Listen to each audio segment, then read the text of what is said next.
Y'all ready for this?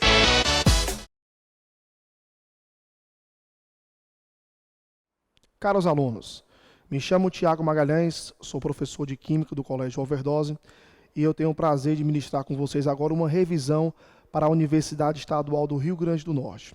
O nosso primeiro material, ele vai abordar a parte de Química Geral, o segundo, a parte de Físico-Química e o terceiro, de Química Orgânica. Vamos dar início agora com o nosso material de Química Geral. Questão de número 1. Leia comigo. O conjunto abaixo é adequado para... Observe comigo que nós temos um quita-sato conectado a um funil de Büchner, característico de um processo de filtração a vácuo. No caso do quita-sato, ele é conectado aí a uma trompa d'água, gerando no interior do quita-sato uma pressão reduzida, o que faz com que o fluxo ocorra do local de maior pressão para o local de menor pressão. Como temos uma filtração a vácuo, como todo processo de filtração, ele é fundamentado em um processo mecânico de separação. O processo de filtração, ele pode ser utilizado para separar um sólido de um líquido ou um sólido de um gás. No caso aí representado, a separação vai ocorrer entre um sólido e um líquido. O processo de filtração, como um processo mecânico de separação, ele vai ser utilizado para separar misturas heterogêneas, que são aquelas com duas ou mais fases.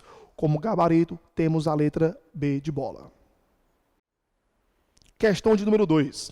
Uma questão que vai abordar sobre as leis ponderais. Observe comigo. Qualquer que seja a procedência ou processo de preparação do cloreto de sódio, podemos afirmar que a sua composição é sempre 39,32% de sódio e 60,68% de cloro, com base na lei de...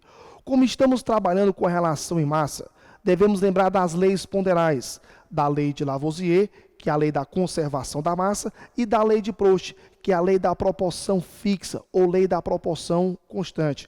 Observe que no enunciado, ele te fala de um percentual fixo de sódio e um percentual fixo de cloro. Se fizermos o cálculo da massa molar do cloreto de sódio, temos um valor de 58,5 gramas por mol. Desses 58,5, temos que 23 gramas são de sódio, o que caracteriza um percentual de 39,32%, e se fizermos o cálculo em cima do cloro, iremos observar que temos um percentual de 60,28%. Ou seja, nós temos aí a lei de Proust, lei da proporção fixa ou lei da proporção definida, gabarito, item C. Questão de número 3. Uma questão que vai revisar a parte dos modelos atômicos. Observe comigo. Uma moda atual entre as crianças é colecionar figurinhas que brilham no escuro. Essas figurinhas apresentam em sua constituição a substância sulfeto de zinco. O fenômeno ocorre porque alguns elétrons que compõem os átomos dessa substância absorvem energia luminosa e saltam para níveis de energia mais externos. No escuro, esses elétrons retornam aos seus níveis de origem, liberando energia luminosa e fazendo a figurinha brilhar. Essa característica pode ser explicada considerando o modelo atômico proposto por... Observe que ele está falando em níveis de energia. Ele fala no processo de salto quântico. O elétron está em uma camada mais interna, absorve energia e salta para uma camada mais externa. No seu retorno à camada de origem, ele libera essa energia na forma de uma onda eletromagnética. Essas órbitas quantizadas, elas se referem ao modelo de Bohr. Como gabarito, temos a letra C. Questão 4. Uma questão que vai abordar as propriedades dos metais, na questão das propriedades periódicas e de seus íons. Observe comigo.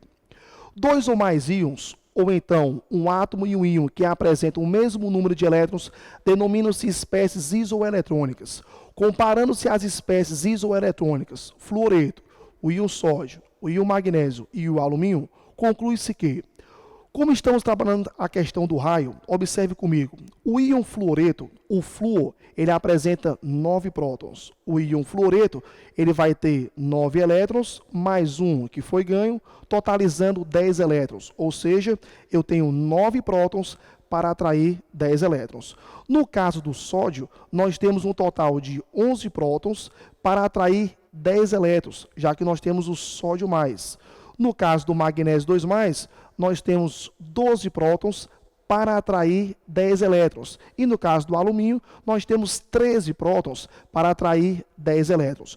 Observe que no caso do flúor, eu tenho um menor número de cargas positivas. Consequentemente, a atração por esses elétrons é menor. Como a atração é menor, eu consigo ter um maior raio.